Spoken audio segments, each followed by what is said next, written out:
Hello everyone and welcome to a game called Baths. Baths is a visual novel slash, I think, point and click pixelated horror game. I'm excited to play it. Let's go ahead and start.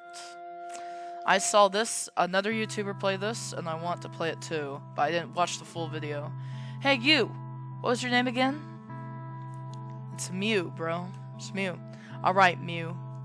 You're a minute late and we're short-staffed. Miss Yameda quit this morning. Can you wipe down the kitchen down and take care of the dishes from breakfast? Yeah, no problem, sir. Got you. Anything to be helpful? Right away. Despite being a week into the job, Mr. Takura still hasn't taken the time to remember my name. To be honest, I'm relieved. I take off my shoes and step up in the hallway of an old inn. When I started here a week ago, Miss Yameda told me it had been in Mr. Takuri's family for 250 years. Speaking of Miss Yameda, did Mr. Takuri just say she quit? I had seen her at work only yesterday, but she was a little hurt. She hadn't said goodbye. Maybe there was a family emergency or something. I run my knuckles along the plaster wall on the way to the kitchen, drawing blood. Why? I imagine everyone who'd passed through over the last few centuries who had done the same. Why did you do that? Why is everybody in the past centuries hurting themselves on the wall? I grab my cloth and spray bottle and wipe down the counters before heading to the sink. On the way there, something catches my eye. How long has that been there? I'm not usually a nosy person, but I suddenly feel a strong urge to approach the fridge. I have to know what's inside. I bet it's her body. As I stand there, a small voice in my head warns me that I should go back to work. Gripping the cloth in my hand, I do a quick save, and then I wipe down the refrigerator. No. Hey, Mew. I look up and see Mr. Takuri, red as a cherry, waving his arms at me. Are you freaking stupid? What did I tell you to do, huh? I just thought. You didn't think anything, you dumb piece of... I don't have time to listen to your excuses. I already told you don't touch that refrigerator. You did? I start to object, but my words catch in my throat like eels in a net. You never said that. You know what? It's about that time. Can you just go make up the guest rooms? I'll take care of the kitchen. Yes, sir. Well, this is how you get out of the work, I guess. I'll leave the kitchen and head up the rickety old staircase. I've never been talked to that way in my life, not even by my father, who talked to me like that. Usually I report to Miss Yameda during my shifts, so I hadn't interacted much with Mr. Takuri up until this day. If outbursts like that are common, I could see why she might have quit. By the time I finished cleaning up the guest rooms, it's time for lunch. Dreading the thought of bumping into Mr. Takuri, I head downstairs and head back to the kitchen. Lunch is my favorite time of the day. Being as poor as I am, it helps Mr. Takuri offers all of his employees free lunch during our shifts. I prepare my tray and sit down at the little table in the corner of the kitchen. This past week, Miss Yameda and I both sat here eating and bonding, but now I'm all alone. People come over from all over the country for the food. It's been featured in countless variety shows, and I'm lucky enough to eat it every day. Everything is good, but the soup is the best soup I've ever had in my entire life. It's made of a human corpse, I bet. As I sit lamenting over the absence of Miss Yameda, my mouth is full of soup. Mr. Takuri watched over and lowers himself into her usual chair with a small huff. Her? That's a him. Mr. Takuri walks over and lowers himself into her usual chair. Oh,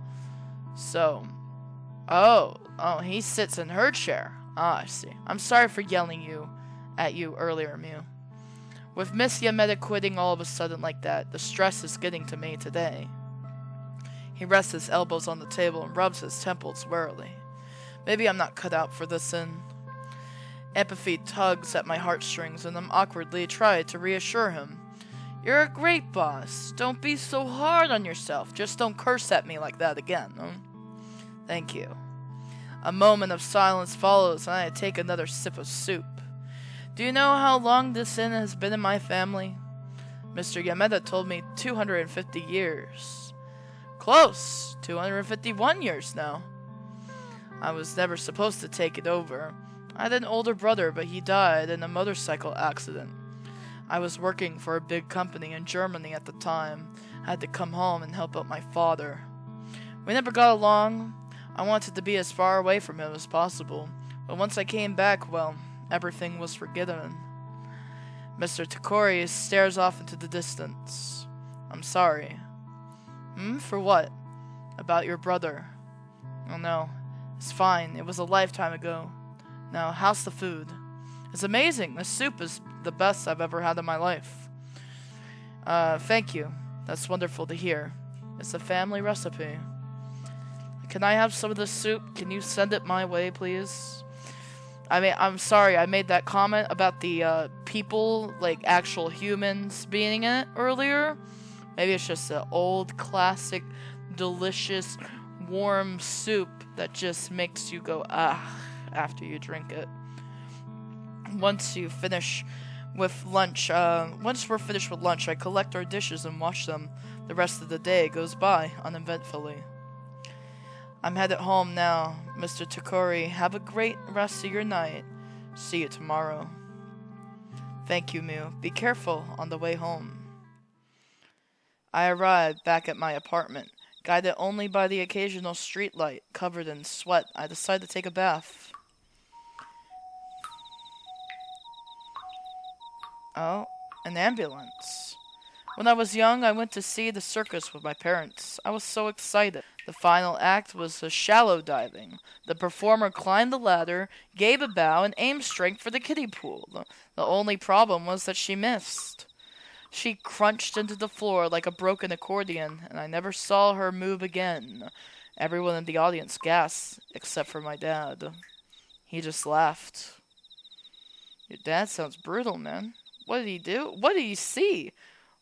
The memory, along with the cold autumn air blowing in from the window, make me shiver as I crawl into bed. Your bed looks comfy for some reason. Even though it's down there, but it looks comfortable and I don't know why. I want to crawl into it too. I smack my alarm clock and roll over to the floor. My stomach aches from hunger. I skipped dinner last night, and there was no way around it. I just don't have the money. I brush my teeth, get dressed, and run to the bus. The inn is about 40 minutes out from the city at the base of a mountain. Today the bus is packed with tourists. Oh, the trees are so red and beautiful this time of year. A few months ago, Beautiful Japan posted a video about this area. She said the scenery is great, of course, but the soup at the Sensei Inn is to die for. You know, I love Beautiful Japan. We should have stayed in that inn. I tried making reservations, but it was booked until January. I press the button for my stop, pay my fare, and step out of the fresh mountain air. After a short walk, the inn comes into view. I wish I could walk this road to work forever. Good evening, Mr. Takori. Good morning, Mew. I arrive as the guests are being served breakfast. I put on my apron and get to work.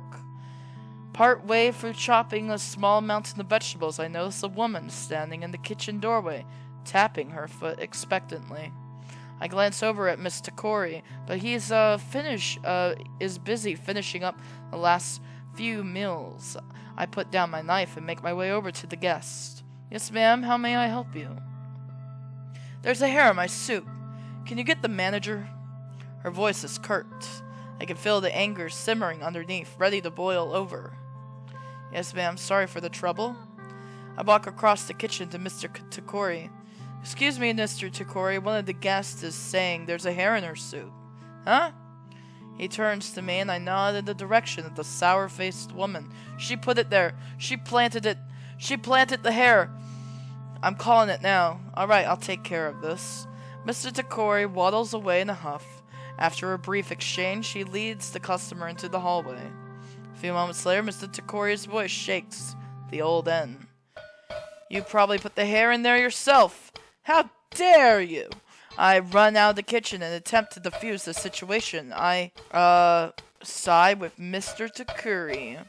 Ma'am, please go back to your room. He's right. He's in charge of the cooking and he barely has any hair. Well, I never. You can be sure you're getting a bad review. I'm the best, most booked hotel in this area. Okay? We're booked till January. Your bad review won't do to me. Okay, ma'am. We work through the rest of the day in silence. Mr. Takuri mopes at the far end of the kitchen, merely nodding and grunting when necessary. We say nothing as we eat our lunch. After the guests finish dinner, I take my apron off and gather my things. I'm headed home, Mr. Takuri. Is there anything else you need before I go? After breakfast tomorrow, I have some errands to run. You can come in at 11 o'clock. I need you to cover check-ins in the afternoon, but most importantly, I need you to clean the baths. Scrub them real good, would you? Yes, sir. Well, then, have a good night. See you tomorrow. That's where they keep the bodies. That's where they keep the bodies. They put them in the bathtub. You too, sir. We're gonna mop up Mr. Takori's murder scene. I know it. What a terrible day. There was a Karen and everything. Slipping in the tub, I think about how the only time I've ever felt true privacy was during bath time. I didn't have a bedroom of my own growing up, living with my parents in a one-room apartment. We were as poor as dirt. My dad couldn't work, so we both relied on my mom. It feels like a lifetime ago now. I close my eyes for a second. I feel a tug at my leg. I jump. Looking down, I see... The water disappears, replaced by dark, wriggling tendrils. Hair? It envelops me and holds me there in the water. I shiver in fear. I expect it to drag me under, but it cradles me gently back and forth like a mother with her baby. There's more paranormal stuff going on here, I see. Wheeze. I must have fallen asleep in the bath. I look around and there's no hair anywhere except for on my head, anyway. That's enough for tonight. That's a weird dream. I pull the plug out of the bottom of the tub. The water funnels down the drain. I leave the bath and head back to my bedroom. I stare out the window at the street below. The street is quiet, with only the occasional car passing by. My stomach rumbles so loudly I jolt awake. 10:15. I missed my alarm. In a panic, I get dressed, run to the bus. I don't even have time to brush my teeth. Not wanting to cover the seat with my sweat, I opt to stand in for the ride. I step off the bus and run to the mountain and road towards the inn. The autumn mountain air stings my nostrils. As the inn comes into view, I check my watch. 11 o'clock, right on time. I take my shoes off and step into the hallway of the old inn. I make it to the kitchen, but immediately freeze in the doorway. The lock is gone. Saving. I'm commence the saving. Open the refrigerator. I reach out to the refrigerator, but at the last second, I can't bring myself to open it. No, Mr. Takori, trust me. I can't break that trust, I tell myself. He got close to you emotionally, so you wouldn't go against him. Haha. But I just have to know. I close my eyes and count to 3. 1, 2. On 3, I open the refrigerator door, but Mr. Takori storms in right behind me. What the freak are you doing? He slams the door shut and shoves me to the ground. How many times do I have to tell you, huh? I'd to crush you like a cockroach that you are. I won't take Mr. Takori's abuse anymore. Freak you. I run out of the inn and down the winding mountain road. I didn't go back to the Sansun Inn the next day, nor the day after that. I moved from job to job in the city, quitting as soon as the stress got to be too much. As much as I tried to erase all memory of that place, there was one thing that I returned to over and over again. For my travels, I never once found a soup as delicious as Mr. Takuri's. I didn't want to admit it, but it was part of the reason I eventually went to school and became a chef. I studied hard. I read hundreds of books, tried thousands of recipes, but to no avail. I was left with no other choice. I had to go back to the Sensu Inn and learn Mr. Takuri's secret. It's been 15 years. Surely he's forgotten everything, I tell myself. I plan a day trip, as I live about 3 hours away now. At noon, I finally make my way along the familiar winding mountain road, feeling as no time had passed at all. I pass each familiar landmark, brimming with anticipation. It's up ahead, just around this bend. I peer into the thick shadow of the forest as I slowly drive up the winding road, searching for the gap in the trees where the entrance should be. But I never find the Sensu Inn. I drive up and down the mountain until dusk before finally giving up. And the thought eats away at me throughout the long drive. If only I'd learned that recipe. Ending 2. Well, alright, let's load in. Wash the dishes. I go over to the sink and begin washing the mountain of dishes. Breakfast dishes. By the time I'm done, it's time for lunch. Lunch is my favorite time of the day. Okay. We're gonna side with him because this is gonna be the smooth, clean run where we don't go against him at all. And we're probably gonna get murdered for it. Let's clean the baths. I decide to do as I was told and clean the baths. I head into the men's first bath. Armed with my trusty sponge and a ball of cleaner, I get to work. Once I feel satisfied with my work, I move on to the women's baths. Although Mr. Takuri was supposed to have emptied the tub last night, water sits stagnant at the bottom. I reached in and grabbed a fistful of hair out from the drain. The water goes down with a slurp. After disposing of the hair, I get back to the task at hand. I scrub and scrub until the tub is so clean you can eat off of it. I'm back. Welcome back, Mr. Takuri. Did anything happen while I was gone? No, sir. I cleaned the baths this morning. Excellent work, Mew. No problem, boss. Thank you, sir. Have a good night. Rest of your night. See you tomorrow. Hey, you have a second? You know, Mr. Takuri pauses and thinks while I gather my things. I think you might be the best employee I've ever had. I flinch. No one's ever said anything so nice to me before. I shake my head violently and wave my hands. No, I mean it. I think it's time I let you in on a little family recipe secret. Secret? What kind of secret? The secret of the soup, of course. I'll show you. Wait here. Oh my gosh. It's happening. It's behind the kitchen. It's in the refrigerator, isn't it? Mr. Takuri goes to the cabinet and takes out a jar. He heads down to the hallway to the woman's baths and walks right in. After a short time, he returns, grinning from ear to ear, a wet jar in one hand, guest book in the other. What is that? He doesn't answer me. He flips open the guest book and to the day's date. He grabs a marker and labels the jars. He goes to the refrigerator and opens it. It's filled with jars, all of them labeled. He places the new jar among the others. Say hello to your new friend, ladies. So, Mr. Takuri turns and grabs me by the shoulder.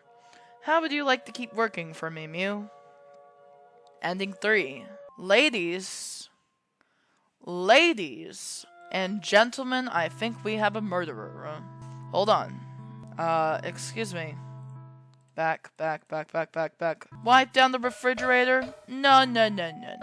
Side with the customer? Excuse me, ma'am. May I borrow Mr. Takuri for a second? I lead Mr. Takuri back in the kitchen and whisper to him. Look, Mr. Takuri, I know she's wrong, but you can't talk to people like that. Just refund her breakfast and go on with your day. Mr. Takuri glares at me before heading out of the hallway again. I'm sorry about that, ma'am. You're right. I'll refund the breakfast and prepare you another meal. Please wait in your room. That wasn't so hard, was it? Thank you. The guest heads back upstairs. Mr. Totori comes back into the kitchen. He slaps the back of my head as hard as he can. My brain shakes in my skull. Don't you ever pull some like that again. You embarrass me and the sensei you in. You should be ashamed of yourself. We work for the rest of the day in silence. Mr. Totori mopes at the far end of the kitchen, merely nodding and grunting when necessary. We say nothing as we eat our lunch.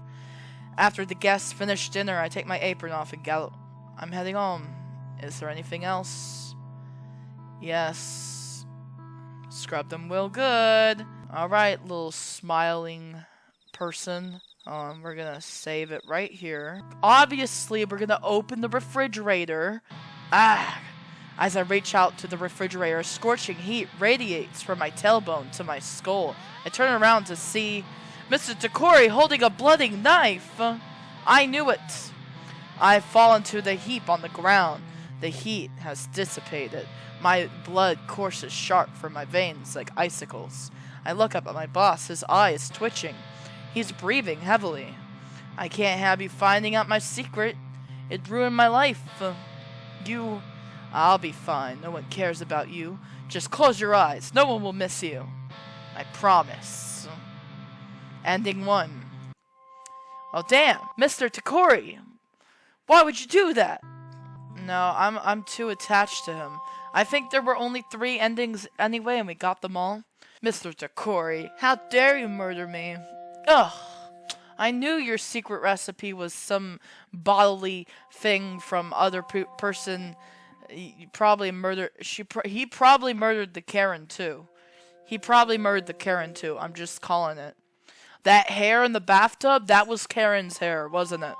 It's the same hair she left in the soup. I'm calling it right now. Anyway, that was Baths. I hope you guys enjoyed this short video, this visual novel. Thank you so much for watching. I'll see you in the next video. Goodbye.